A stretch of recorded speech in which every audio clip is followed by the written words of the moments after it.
right here. Hopefully it's not tight.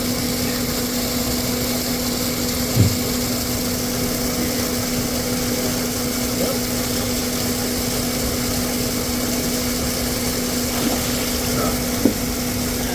Just bring it out and hose it off. And what they will be dirty.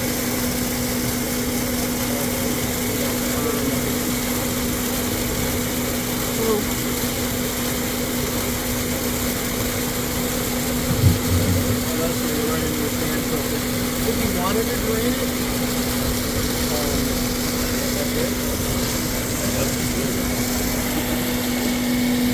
so if you wanted to drain it, you're going to set the thing back up for back flushing. And you're just going to let it go out. You'll turn that autofill off right here. Turn that off, and you'll let the water just pump out. That's all these 4 handles here, right? Yeah. And that's going to push it out to waste. Okay.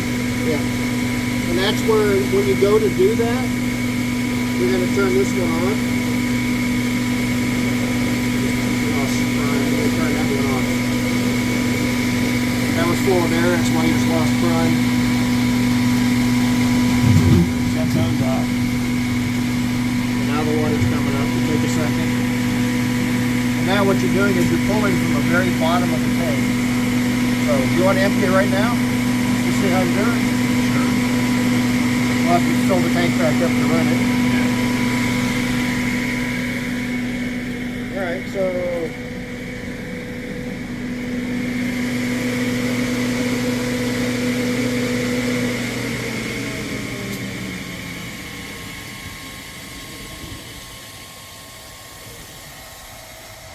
I don't really want to do that because until that's fixed, we're just going to pump that tank full.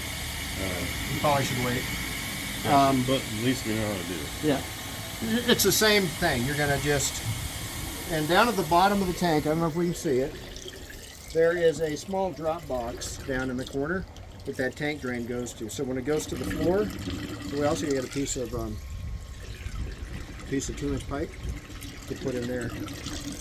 I don't think I have any with me.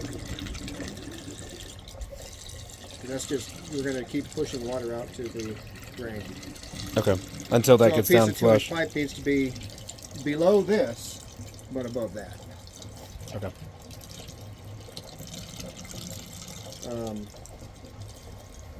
I think it's one of these corners has a little drop box in it and a pipe going down into it. That's where your tank drains at. Yeah.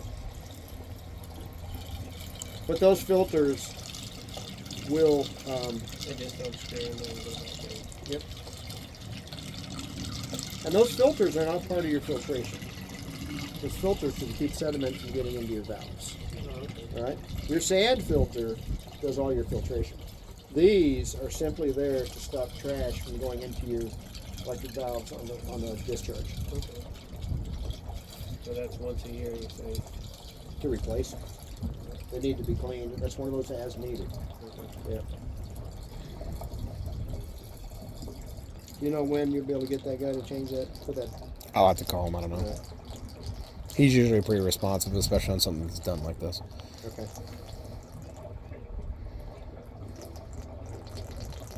And then this one, you put that back down in there, hose it off, put it back down in there. Mm-hmm. And when you go to, just don't tighten it because they get real hard to take out. It doesn't. Tight, right? Not even that. Just put them in there almost loose because the pump will pull it into position when it's running. This is the fun part, trying to find that.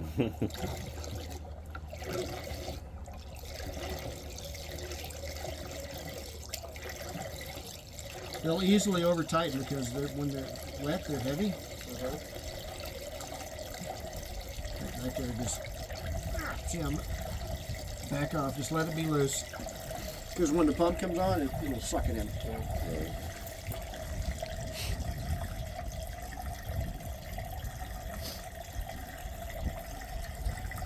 But to drain it, same thing. Back flush it and just pump it out to waste. Turn that off. Once it's drained, if you need to get in there, hose it out and clean it. And then fill it back all up. the sand and sediment? Everything that's on that pad will come to the bottom of this tank. How do you want us to clean that out? Like vacuum it out? Or? Ideally, that's the best way to do it. Get a shop vac, just wipe back it. And that's as needed. Again. Yeah, the cleaner this stays, so maybe daily maintenance is blowing that pad off, because whatever's there, it's going there. Okay. It's easier to blow it off there and vacuum it out of here. Yeah. That's the biggest headache of all these, is keeping these Between tanks the clean. pollen, dirt, and sand from the Yep. beach. You know. A lot of the stuff's going to get trapped in your fan filter, just back it out, and some of it's going to fall to the floor. Especially when it's up there, it's going to come in the main drain. It comes down. I say that's what's the dump drain you're talking about. I don't know where they put it on this one. Make sure those guys do that every day. Oh yeah, that'll be part of the morning routine, blowing that thing. Every day. Yeah, that'll be a big headache saver for you guys. Every day.